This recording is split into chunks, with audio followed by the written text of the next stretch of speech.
guys, Towers here. Welcome back to DMZ.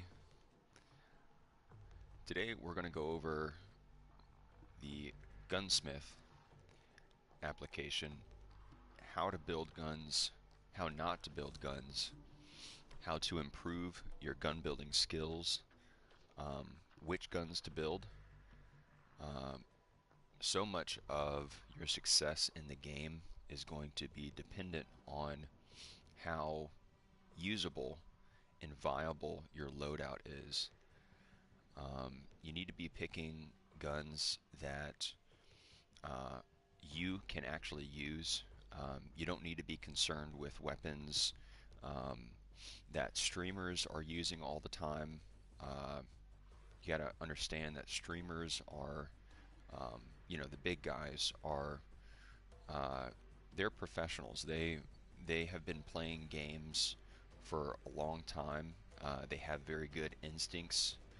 They have very good reaction time. Their thought processes are very different than the average guys, and they're able to use guns and builds in wacky kind of combinations that normal people should not be attempting.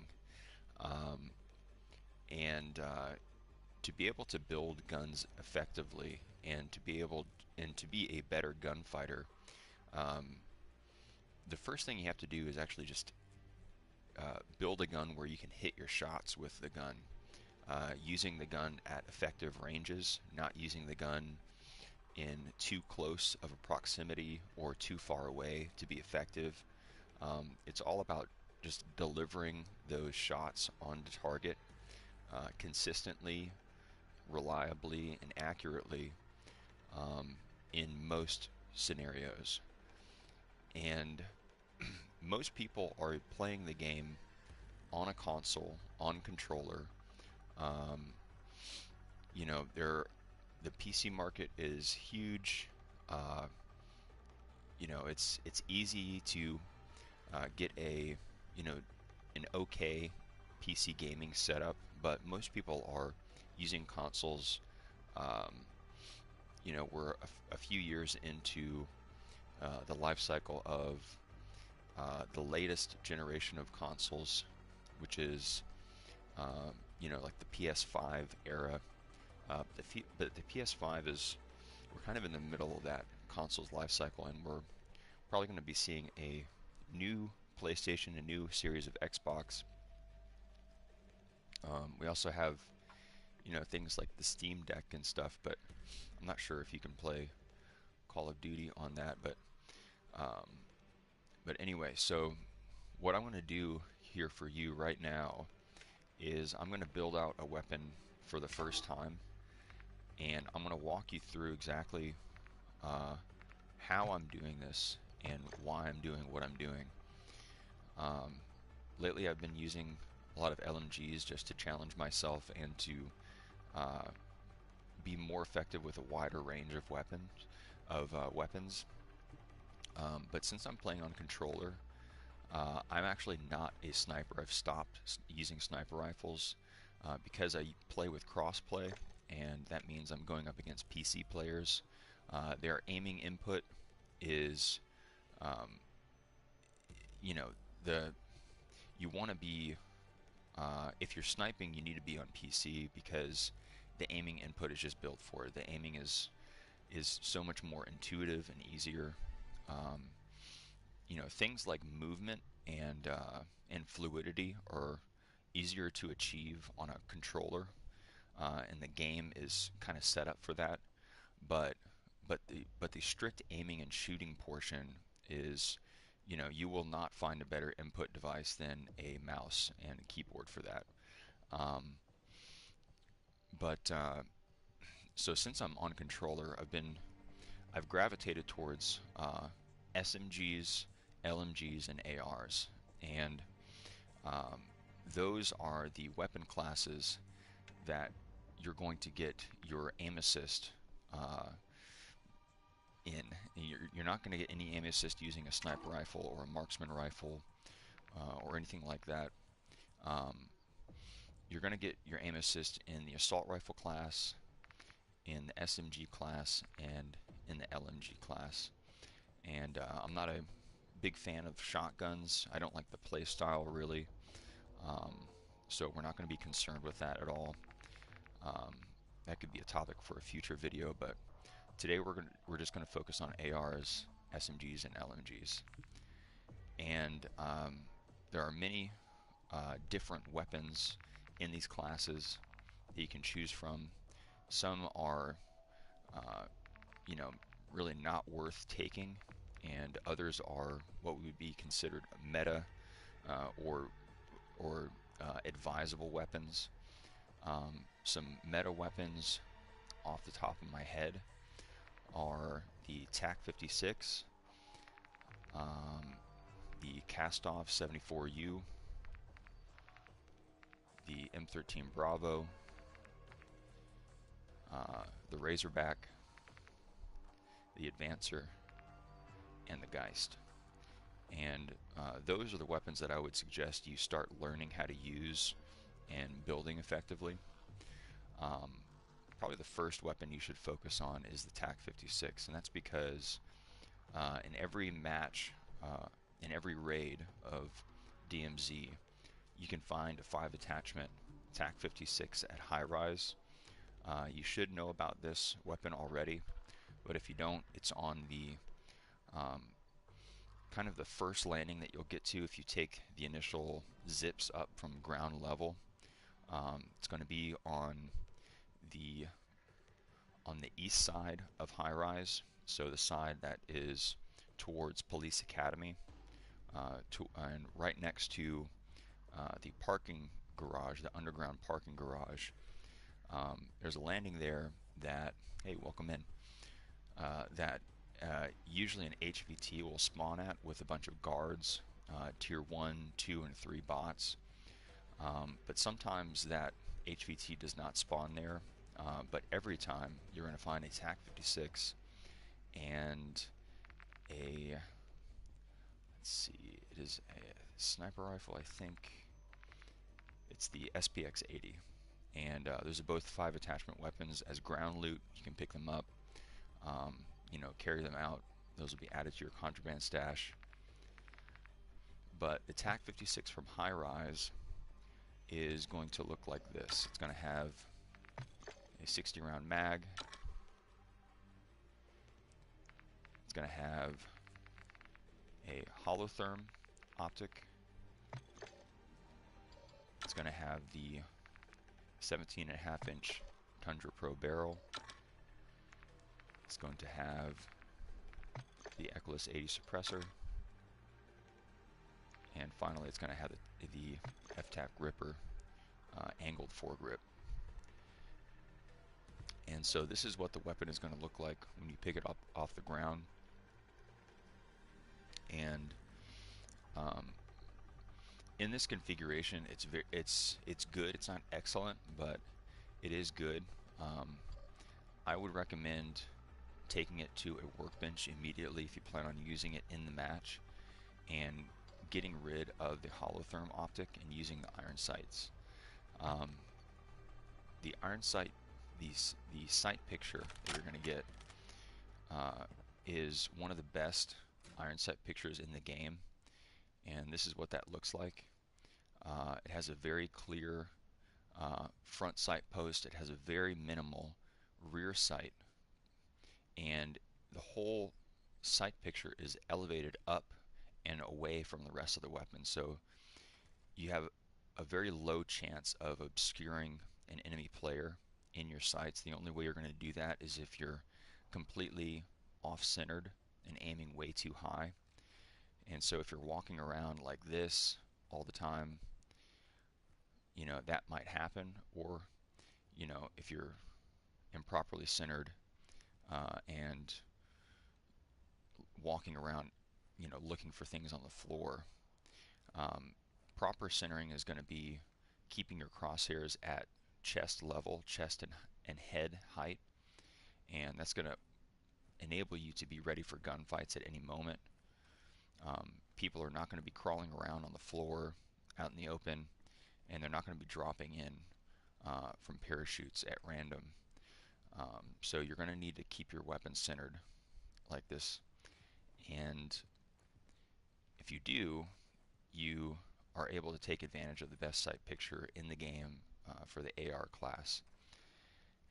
And so that's the first thing I would do is once you get that high-rise tack, just take that optic off or replace the optic if you really need to with some kind of um, red dot or reflex sight, whatever you're comfortable with. But the first thing to understand about this optic category is that anything you put on here, um, no matter if it's a very lightweight basic optic all the way up to like a sniper scope, is you're going to slow down your ADS time with the weapon. Um, and the bigger and heavier the scope, the more noticeable that's going to be. So that time it takes you to bring your weapon up to your eye and fully zoom in on the optic, that is called ADS time, aim down sights time. And so the time it takes you to do this is time that you could otherwise be using putting shots onto target. So you need to keep that in mind. Any optic you put on the weapon, on any weapon, is going to slow down your time to bring your sights up and to start shooting effectively. So keeping that in mind, without any optic at all, you're going to have the quickest possible ADS time. And if you're not using an optic and you're using an iron sight setup, I'm going to lower my sound here real quick for you.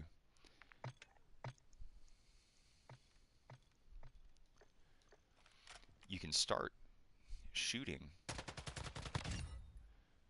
before you're even aimed in. And if you're not using an optic, that there's going to be a very minimal amount of disorientation. And so, and you can also ADS toggle a lot more effectively. So if you're missing slightly to the right or left, or up or down, you can bring yourself out of ADS and toggle yourself back onto target. And each time you're doing that, you're kind of re-engaging aim assist. So you can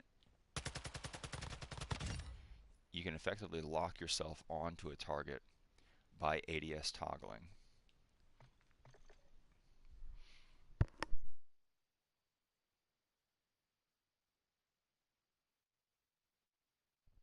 So keeping with the tack, a basic tack is going to look like this. It's going to have a 30-round magazine, and that's the basic configuration of the weapon. So the first thing you need to be concerning yourself with is giving yourself the ability to do more damage with the weapon. So what that means is the very first priority you should have in building out a weapon is to give yourself more ammunition capacity. And you have to understand that in DMZ, there's an overshield system, the armor plate system. You're going to start out with a one-plate carrier, so you're only going to have one armor shield available. You're going to upgrade to two-plate carrier, and then finally to a three-plate carrier, and then into specialty vests from that. So, but the maximum amount of armor that you're going to have, or that enemy operators are going to have, is 3 plates on top of their base health. And the maximum squad size in the game now is 4 in a squad, which is what the game calls a platoon.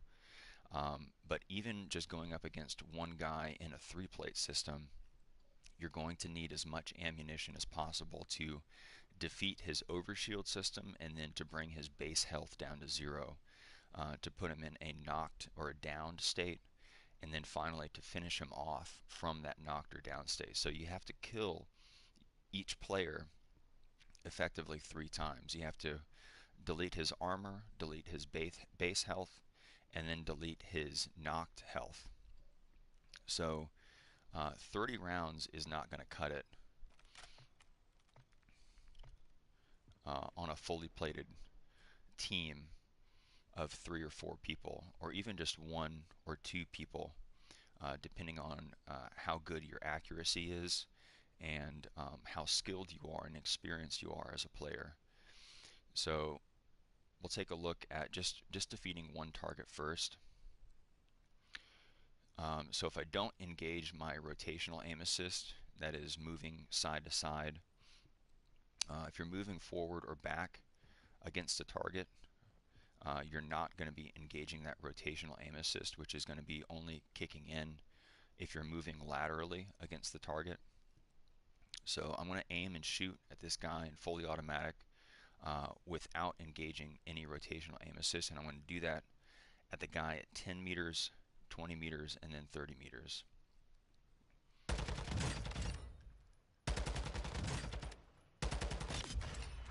So already I'm in a reload. I've expended all of my ammunition, and I'm unable to do any damage to that guy at 30 meters. Let's do it again at 20 and then 30.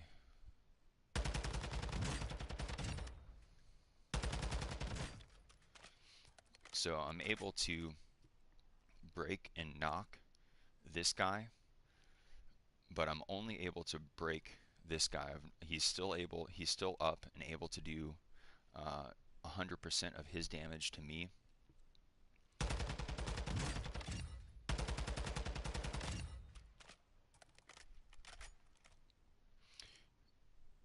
So if I'm engaging rotational aim assist,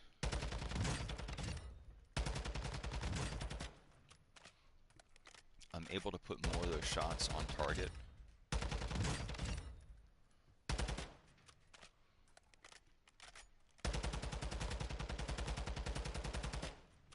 And I'm just standing up as I do this. I'm not really sweat lording it right now. But as you can see, even though I'm trying to engage rotational aim assist, that guy is still up. He's still doing damage to me. And with only 30 rounds in the magazine, I'm going to be caught in a reload. And the time that you're spending reloading is time that you're not damaging a target. This time that is being spent taking incoming damage. So the very first thing you need to be concerned with on any weapon is giving yourself more bullets to shoot. And so you're going to start out with a 30 round mag. If you don't have the weapon fully leveled up, your next option is a 40 round mag, and then finally the largest magazine size available on this AR is a 60 round mag, and that is the option that you're going to need to take. That's going to allow you to output as much damage as possible on as many targets as possible.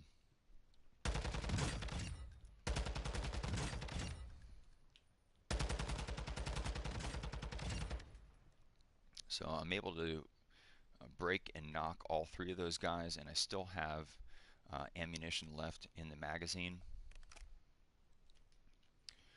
And again, I'm not, aim maxing right now. I'm just doing this for demonstration purposes.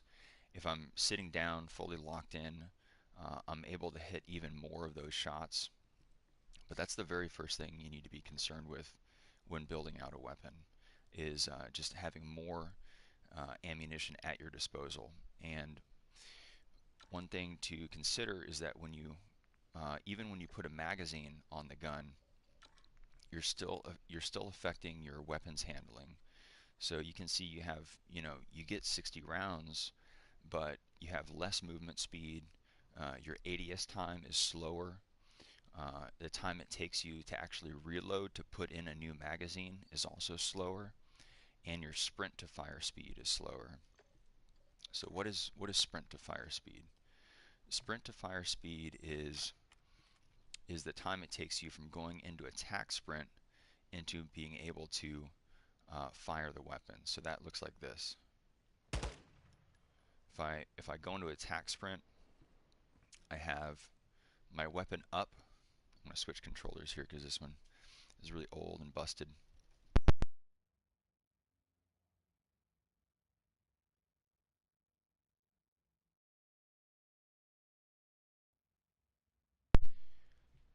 So I have my weapon up like this in attack sprint.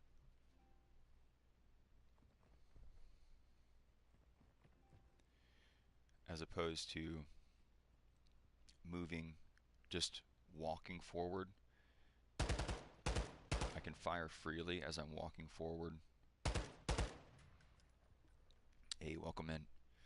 And I can also fire a little bit more quickly if I'm in a run animation. This is a run animation. But if you go into attack sprint like this, the time it takes you to actually start firing the weapon is even slower.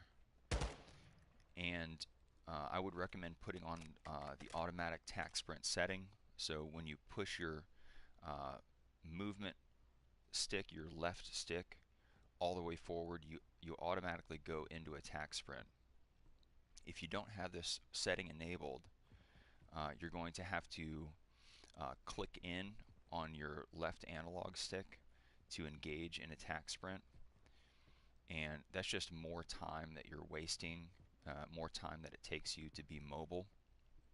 So if you have your automatic attack sprint enabled, it's just a matter of stick discipline, being able to know the boundaries of how quickly you can walk or move forward without engaging that attack sprint.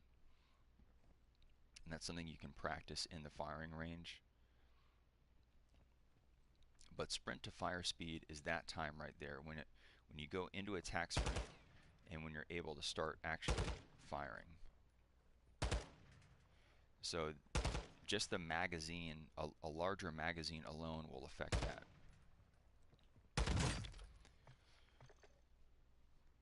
Alright, so now we have the most amount of bullets we have available to shoot at targets.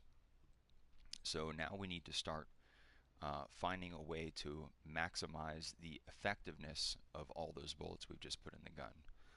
So one good way to start doing that is to put on a longer, heavier barrel.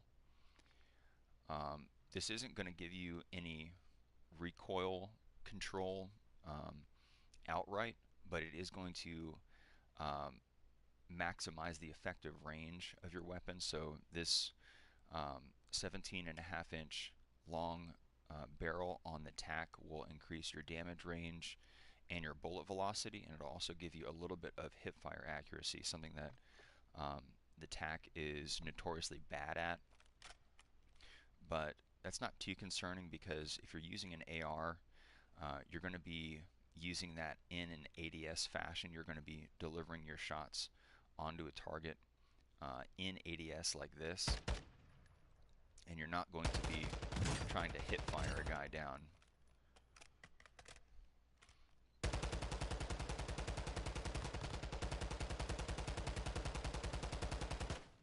So I hit maybe 3 or 4 shots out of 60 on that guy at 20 meters. You're a bit more effective closer, but you don't want to have to expend half of your magazine just to hopefully break or down a guy. You want to go into ADS, and that was like less than 10 rounds. That was like 9 rounds. I'm able to put that guy into a knocked state just by ADSing. And that's how you're going to be using your ARs, is you're always going to be firing those in ADS unless a guy is right next to you, you're brushing shoulders with him, and that's the only weapon you have.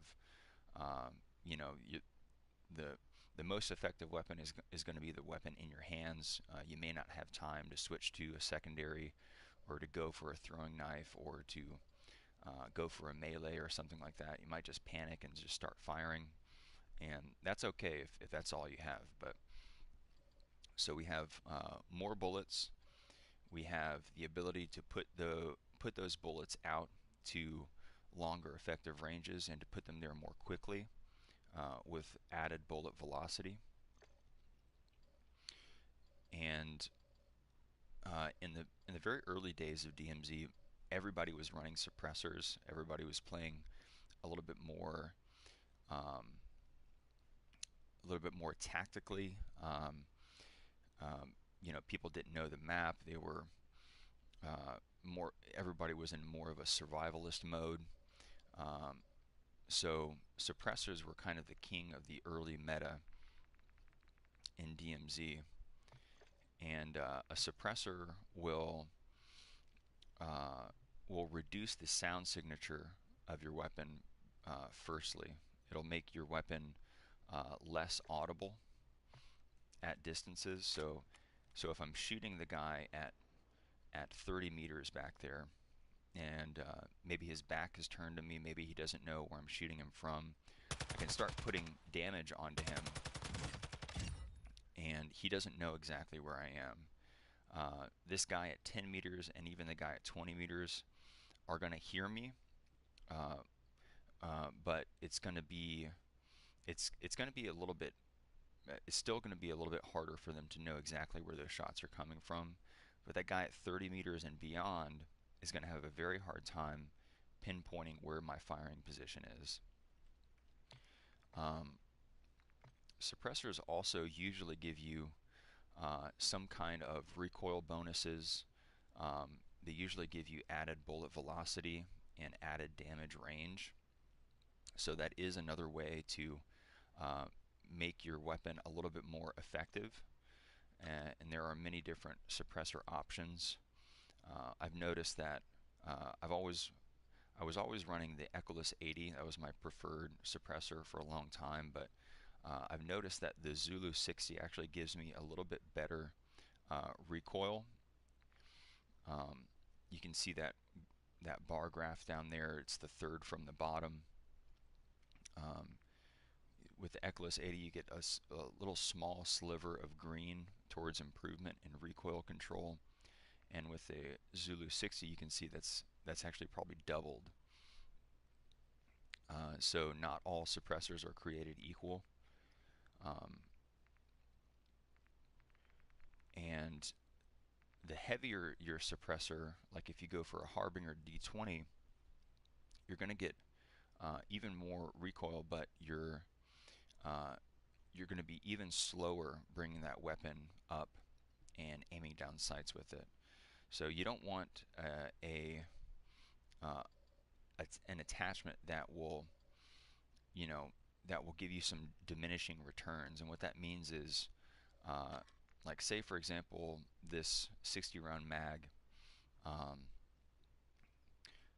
uh, say that it was really, really slow, like it really slowed down your ADS time, your reload speed time, all that kind of stuff. Um, you, in that case, you may want to go with a 40 round mag uh, to to to improve the handling characteristics of the weapon.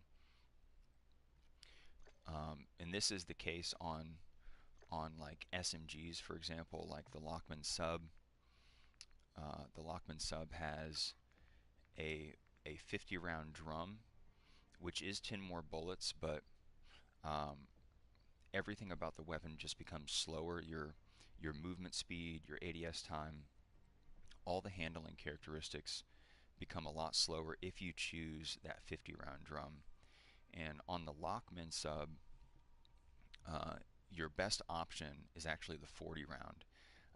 You get 10 less bullets per magazine, but the weapon becomes a lot more user friendly. You're quicker with the weapon. You're quicker to bring up the weapon into an ADS. Um, and the damage per round on the Lockman sub is so high at the base already, you don't really need those 10 extra rounds. So you're actually better off having a more mobile weapon in your hand. And that's the case with on some specific weapons, ARs and SMGs specifically. But going back to our attack,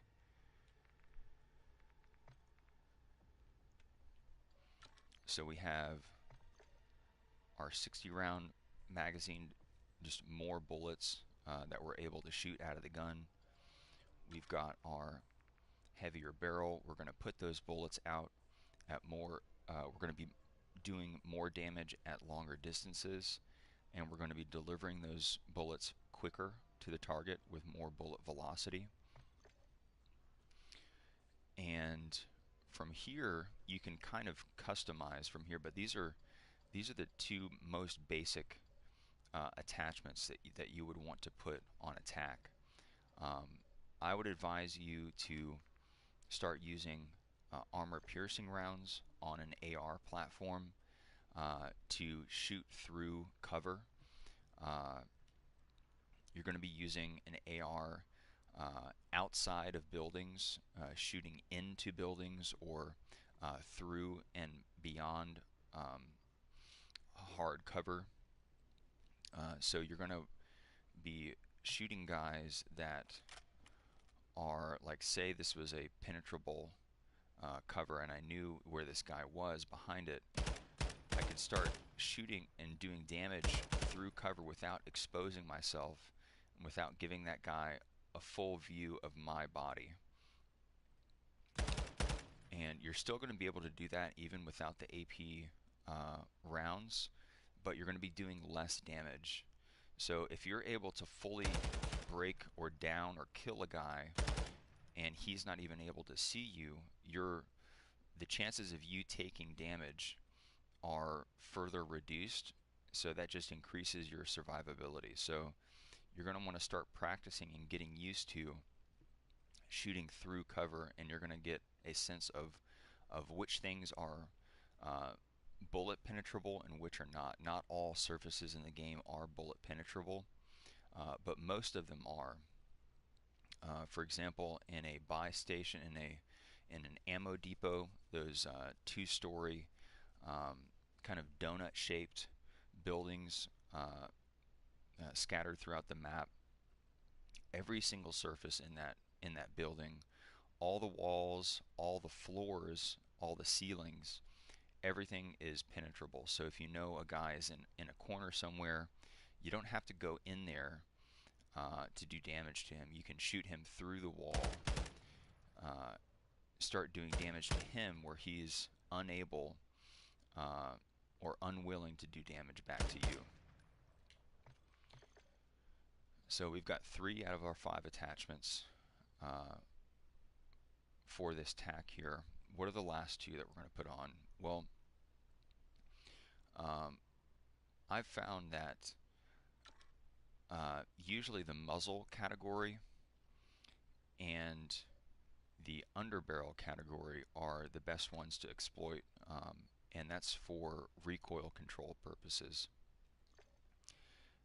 So, you know, in the early days, again, everybody was using some kind of suppressor, and mainly for sound suppression, but they do give you you know, effectively more damage. You're going to be boosting your damage range and bullet velocity a little bit. So if you're trying to reach out, you know, at 30 meters and beyond, a suppressor is going to aid you with that, but it's not really going to give you much in the way of recoil control. It does give you some, but you have to keep in mind that any suppressor, any kind of the bigger the attachment, the more it's going to slow you down. So with this Echoless 80, you do get sound suppression, bullet velocity, damage range, and a little bit of recoil smoothness, but you're losing a considerable amount of ADS time and aiming stability. And we've already gone over ADS time, which is this time it takes right here to fully sight in. But aiming stability is this weapon sway effect that you're going to get. You can see that front sight post kind of swaying around. So the more attachments that you're putting on the gun, that take away from your aiming stability, it's going to increase that weapon sway, and that's actually going to affect where your shots are landing. Your shots are going to be landing exactly on the end of that front sight post, on the top end of that front sight post. So right now it's at his waist, his arm, it's going over to his chest, down to his belt, back up to his shoulder, down to his arm, into his chest. So that's actually going to affect exactly where your bullets are going to be hitting. So if I'm hitting this guy in the legs like this, you're doing less damage to him than, say, for example, hitting him in the head.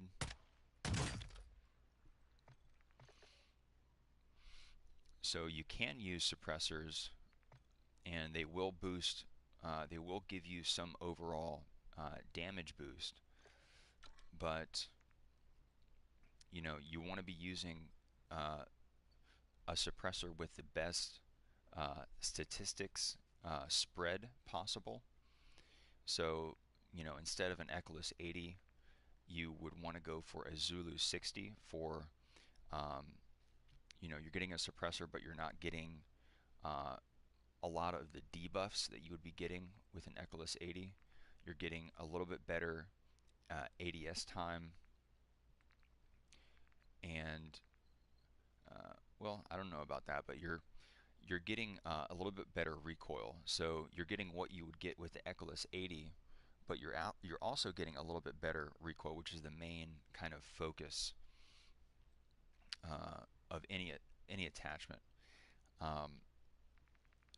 And what I've started going with on, let's see if I can remember. So I have here a Komodo Heavy, and that's going to give me horizontal recoil control, which is the hardest type of recoil to compensate for. With any weapon, you're going to have vertical recoil, which is a straight up pattern as you hold down on that fire button, and you're going to get some kind of left or right pull with the weapon too. So if we go in here to just a naked tack, with our very first basic attachment, we're going to go and fire, and we're going to see what the recoil spread looks like.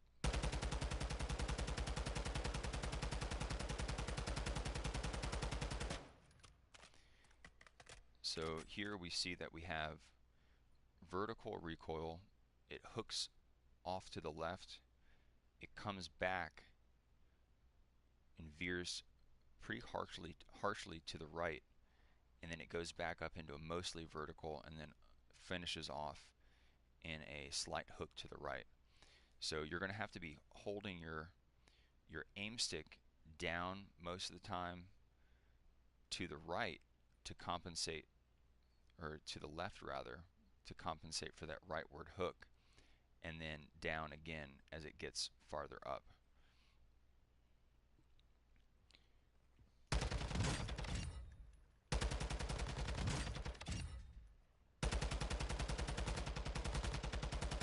So you can see there at the last half of the magazine, you're missing off and up to the right if you're not compensating for that recoil. So that's what a basically a zero attachment tack recoil pattern will look like. It'd be kind of this S pattern, and so if we take a fully built out tack,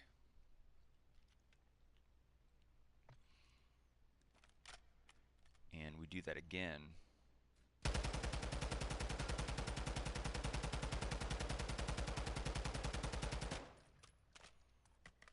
we can see that recoil pattern is a lot more manageable. It's a lot more straight up and down.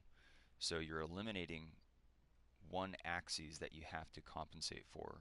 You really only have to concern yourself with pulling down rather than pulling down and off to either the left or right direction.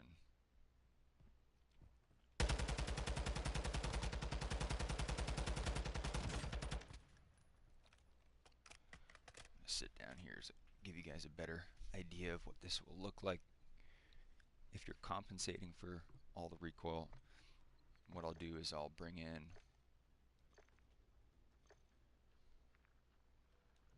a basic tack here with 60 rounds.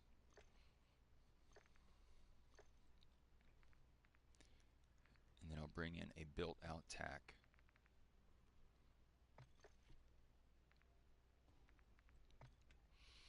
And I'll show you these side by side. So this is our basic tack with just a 60 round magazine, just to show you the just to give it a fair shot against the built-out tack with the round count. And this is a built-out tack, a 60 round magazine, AP rounds, the long barrel, a muzzle device, and an angled foregrip.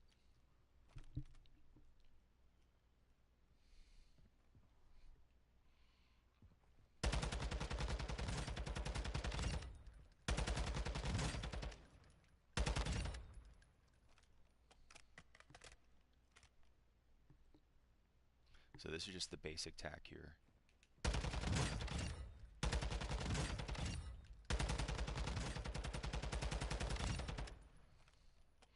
do that one more time.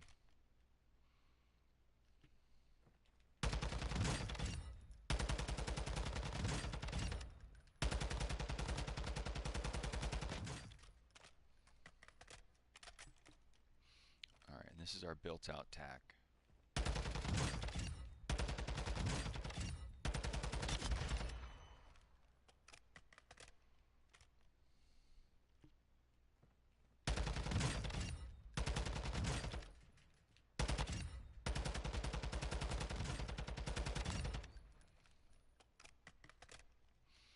So again, going back to the basic tack.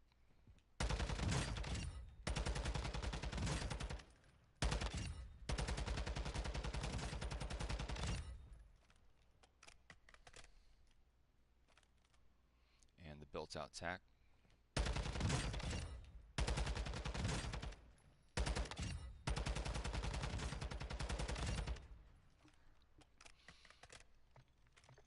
So it may not be easy to see, but the built-out tack is a lot easier to control, to compensate recoil for. I'll do that again real quick and try to really. Alright, so we have our basic tack here.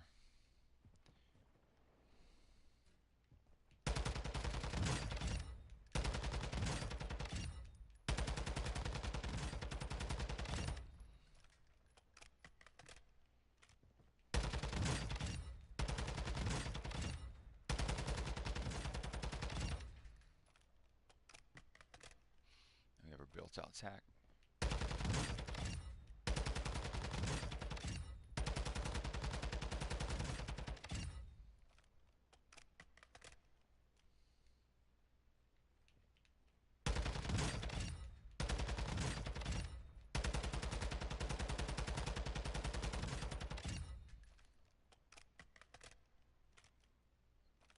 Basic tack.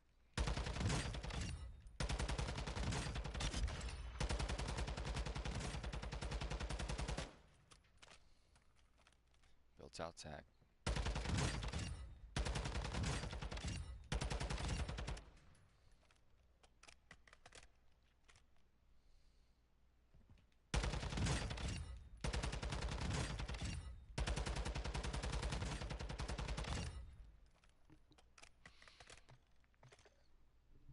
So if you can see, I have more ammunition left over in the magazine with the built-out tack, and that's because I'm able to be more accurate with those final attachments on there. So we've got our magazine, we've got our long barrel, we've got, instead of a suppressor, we have a Komodo heavy muzzle device, which is it's a smaller, lighter weight muzzle device than a suppressor. So it's going to impact our weapons handling characteristics a lot less. It's going to be faster to ADS with. I'll show you.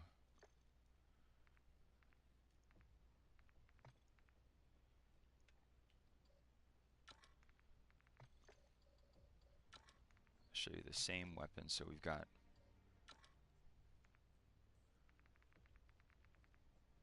one with a suppressor here.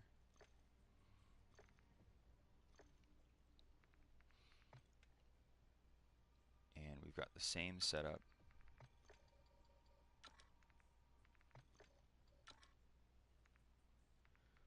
with a muzzle device.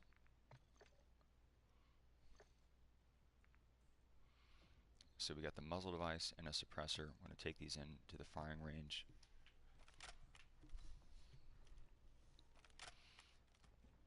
So here's our ADS time with the suppressor.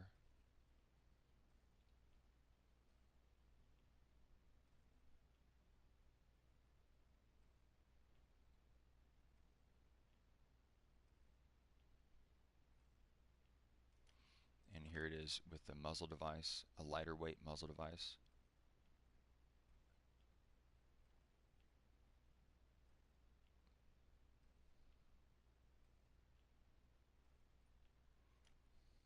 Suppressor.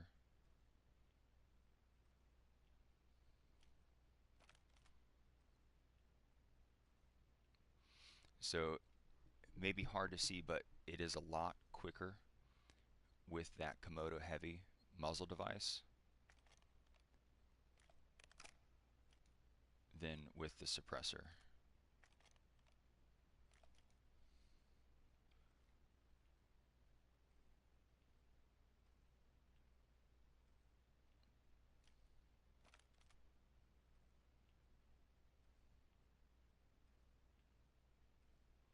So the quicker you're able to fully engage ADS, the sooner that you're going to get your full sight picture, and the sooner that you're going to be able to put accurate shots onto the target.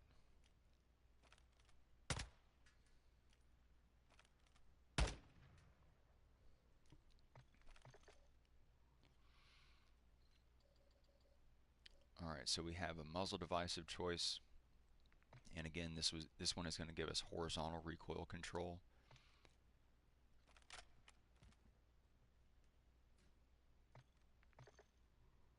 So I'll show you, so we'll keep this muzzle device on there, and we'll take this one off, and we'll show you the recoil pattern on both. So this is one without a muzzle device.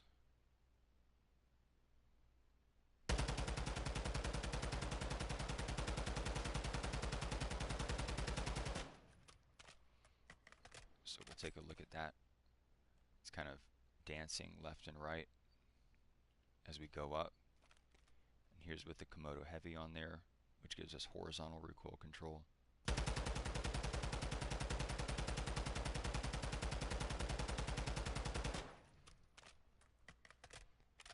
So you can see that's a lot smoother,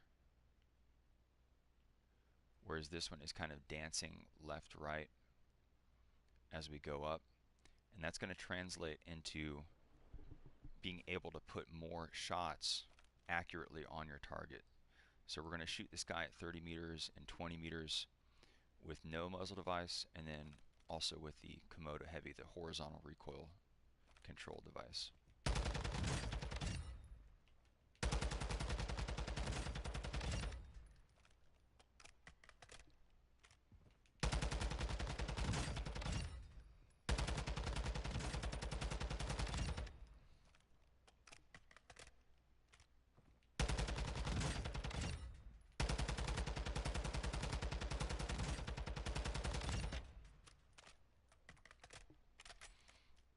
Alright, here with the Komodo Heavy.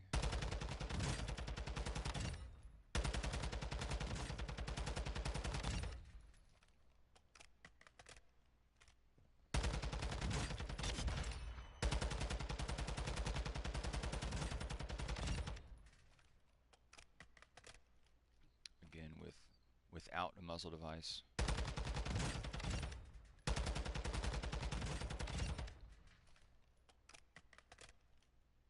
With a Komodo heavy on there.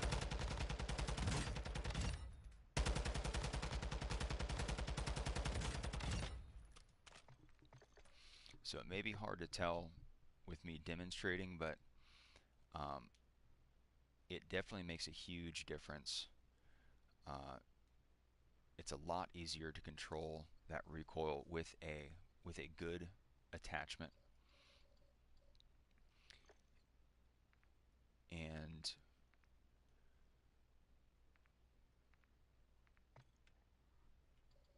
so we've still got 2 slots left. Oh, we forgot to put on our AP rounds.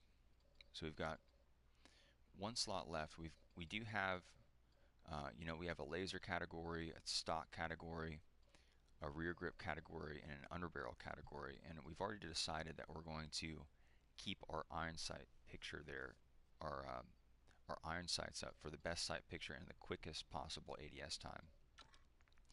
And we do have other, like let's say we're going for recoil control, we do have other options. We have a stock option that'll give us some recoil control. We've got a rear grip option that will give us some recoil control. We've got a laser category where we can get back some of our ADS time that we've lost by putting on our long barrel, our muzzle device, and our big magazine.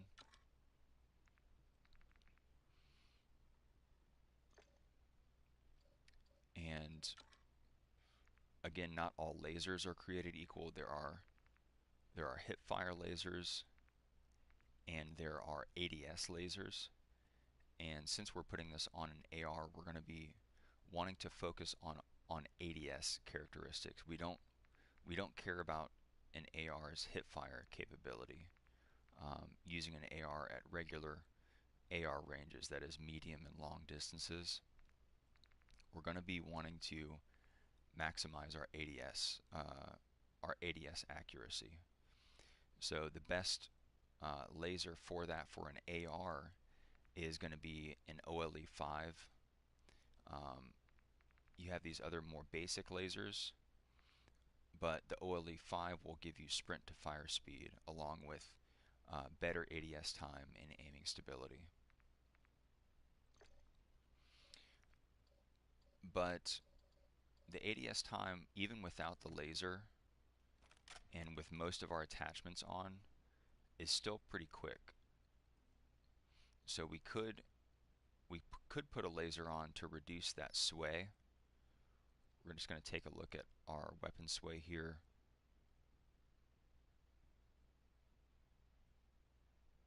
And if we put on a laser,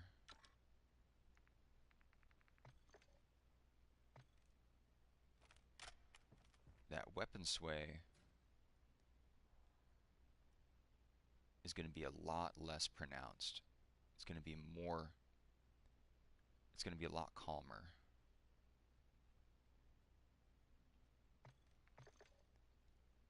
So again, taking that laser off.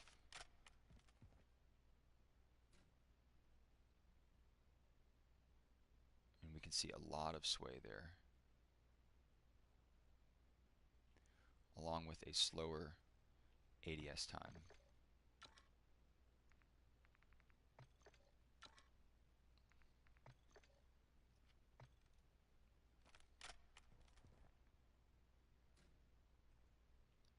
Much quicker ADS time and a lot less weapon sway. And that's going to be not only while you're ADS'd in not firing, but that's going to affect you as you're firing too. That weapon sway is going to be active as you're firing.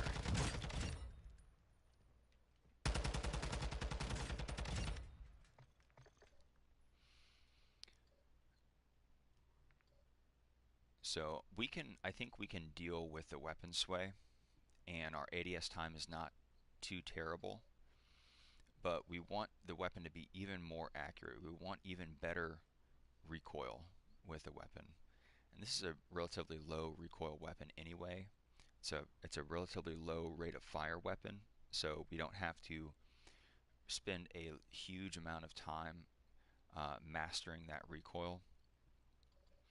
So we already know we saw earlier that we have a couple recoil explicit uh, options in our stock in our rear grip category. We have a heavier stock, which gives us aiming stability and recoil control, and we have the combat grip, which only gives us recoil control, and it takes away a little bit from aiming stability. Now we saw that weapon sway is already kind of bad, um, so we don't want to take away from our aiming stability anymore. That is a kind of passive recoil control. So you're trading a little bit of active recoil control boost for a passive recoil control debuff with the rear grip. So I think there's a better option. I think we have an entirely other category, the underbarrel category, we can focus on.